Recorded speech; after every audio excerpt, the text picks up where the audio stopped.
June 4వ తేదీన జరగనున్న ఎన్నికల కౌంటింగ్ కు వస్తే తనపై వైసీపీ నేతలు దాడి చేస్తారనడం, అందుకే తాను కౌంటింగ్ ను బహిష్కరిస్తున్నానని చిలకల్లు గ్రామానికి చెందిన జగ్గయ్యపేట నియోజకవర్గ ఇండిపెండెంట్ అభ్యర్థి వేల్పుల విజయ్ కుమార్ అనడం హాస్యాస్పదంగా ఉందని వైఎస్ఆర్సీపీ ఎస్సీసెల్ నాయకులు అన్నారు.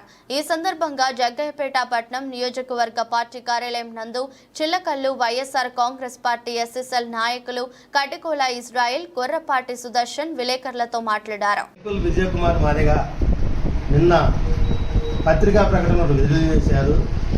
ఆ పత్రికా ప్రకటన విడుదలలోని జూన్ 4వ తారీఖున ఎలక్షన్ కౌంటింగ్ని నేను బహిష్కరిస్తున్నానని స్టేట్మెంట్ ఇచ్చారు. ఆ కౌంటింగ్ కనుక నేను వస్తే నా మీద కొంతమంది కార్యకర్తలు దాడి చేస్తారు, వైకాపా నాయకులు కొంతమంది దాడి చేస్తారని స్టేట్మెంట్ ఇచ్చారు. అటువంటి వాతావరణం లేదు, అటువంటి గొడవలను ప్రోత్సహించిన నాయకులు కాదు. కానీ కావాలని వేల్పుల విజయ్ కుమార్ మాదిగా కొంతమంది వెనకాల నుండి అతను ప్రోత్సహించి ఇటువంటి కార్యక్రమాలు చేపిస్తున్నారు. అది తప్పు. విజయ్ కుమార్ గారు పోస్టల్ బ్యాలెట్ ఓట్లు జరిగేటప్పుడు కొంతమంది నాయకులు బెదిరించారని అసత్య ఆరోపణలు చెప్పారు. అని అబద్ధం. మా నాయకులు కానీ, మన కార్యకర్తలు కానీ, మా నాయకుడు ఉదయమాన్ గారు కానీ ఇటువంటి కార్యక్రమాలు కానీ ఇటువంటి ప్రోత్సహించే వాళ్ళు కాదు. ప్రతి ఫ్యామిలీకి సహాయం చేసే గుణం ఉన్న ఒక కార్యకర్త కుటుంబం మా కుటుంబం, భానుగారి కుటుంబం. వేల్పుల విజయ్ కుమార్ గారికి ఆరోగ్యం బాగాలేకపోయినా కూడా ఆర్థికంగా ఎంతో భానుగారు సహాయం చేశారు. వాళ్ళ కుటుంబాన్ని కూడా వచ్చి వెంకటకృష్ణ ప్రసాద్ గారు పరామర్శించారు, భానుగారు పరామర్శించారు. అతనికి అన్ని విధాలుగా మేము పార్టీ అండదండగా ఉన్నాం. అతనికి వ్యాపారంలో కూడా భానుగారు అన్ని విధాలుగా సహాయం చేశారు. మన చిలకల్లు వైన్ షాప్ దగ్గర కౌంటర్ గ్లాసులు కానీ వెయ్యి సంవత్సరం అమ్ముకుంటాని అంటే లోకల్ నాయకులు అందరూ వ్యతిరేకించినా కూడా భానుగారు విజయ్ కుమార్కి మనం సహాయం చేయాలని అతను ఆర్థికంగా బలోపేతం అయ్యేటట్టుగా సహాయం చేశారు. ఇవన్నీ మర్చిపోయి భానుగారి కుటుంబం మీద వ్యక్తిగత ఆరోపణలు చేయడం తప్పు. ఇటువంటి బ్లాక్మెయిల్ రాజకీయాలు విజయ్ కుమార్ మాదుకోవాలి. 2019లో అసలు ఎక్కడున్నాడో ఎక్కడ తిరిగాడో కూడా మాకు తెలియదు.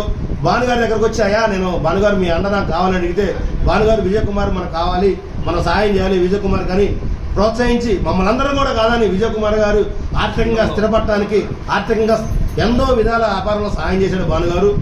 ఇటువంటి బ్లాక్మెయిల్ రాజకీయాలు మానుకోవాలి విజయ్ కుమార్ గారు. కొంత పార్టీలో కూడా కొంతమంది నాయకుల్ని నాకు ఎంత అమౌంట్ ఇస్తా వస్తా అంత అమౌంట్ ఇస్తా అని సెటిల్మెంట్ మా పెట్టుకున్నాడు. కానీ ఇటువంటివన్నీ జరగబోయేసరికి కావాలని ఈ బ్లాక్మెయిల్ రాజకీయాలు చేసుకుంటూ చేస్తున్నాడు. ఇటువంటి విషయాలు ఖండిస్తున్నాం. ఇక నుంచైనా వేల్పుల విజయ్ కుమార్ మాదిక్ గారు ఇటువంటి బ్లాక్మెయిల్ రాజకీయాలు మానుకొని మంచిగా ఉండాలని కోరుకుంటున్నాం. మా నాయకుడు కానీ, మా జగన్మోహన్ రెడ్డి కానీ ఎస్సీ ఎస్టీ మైనార్టీని ప్రేమించే నాయకులు. ఆయన కౌంటింగ్ వస్తే అతని మీద దాడి చేస్తాం, ఈ చేస్తామని లేనిపోని కల్పితాలు కల్పించి అసత్య ఆరోపణలు చేస్తున్నారు. ఇటువంటి మానుకో విజయ్ కుమార్ గారు. ఇటువంటి విషయాలు ఇక్కడ మాకు నీకు ఏనాడైనా నీ మీద దాడి జరిగిందా, ఎక్కడ జరిగిందా? నీ మీద దాడి జరిగితే లింగాల్లో మాడితోటలో దాడి జరిగితే భానుగారి కుటుంబం కారులు తీసుకెళ్లి నిన్ను హాస్పిటల్లో ఉంచి చూపించి ట్రీట్మెంట్ ఇచ్చిన కుటుంబం భానుగారి కుటుంబం. ఇటువంటి విషయాలు బ్లాక్మెయిల్ విషయాలు మానుకో విజయ్ కుమార్. ఇక నుంచి అయినా మంచి బుద్ధి తెచ్చుకొని మంచిగా ఉండాలని కోరుకుంటున్నాం. నీ వెనకాల నుండి ఎవరు నడిపిస్తున్నారు మా అందరికీ తెలుసు, పార్టీకి తెలుసు. నువ్వు కూడా ఇక నుంచి భానుగారు చేసిన సహాయాన్ని గుర్తుపెట్టుకొని కృతజ్ఞతతో ఉండాలని కోరుకుంటూ ఇటువంటి విషయాలను ఖండించడం తీవ్రంగా. నువ్వు వచ్చిన రాకపోయిన కౌంటింగ్ ఆగదు. జగ్గపేట నియోజకవర్గంలో గెలిచేది ఉదయభాను గారు, మినిస్టర్ అయ్యేది భాను గారు, సీఎం అయ్యేది జగన్ గారు. ఇక నుంచైనా ఇటువంటి రాజకీయాలు మానేసుకొని బ్లాక్మెయిల్ రాజకీయాలు మానేసుకొని మంచిగా మంచి మనసుతో ఉంటామని అందరితో కలిసిమెలిసి ఉంటామని కోరుకున్నాం. లేని పక్షంలో తగిన మూల్యం నువ్వు చెల్లించుకోవాల్సి వచ్చిందని మేము తెలియజేస్తున్నామండి. నా పేరు ఇజ్రాయిల్ బాబు, చిలకల్.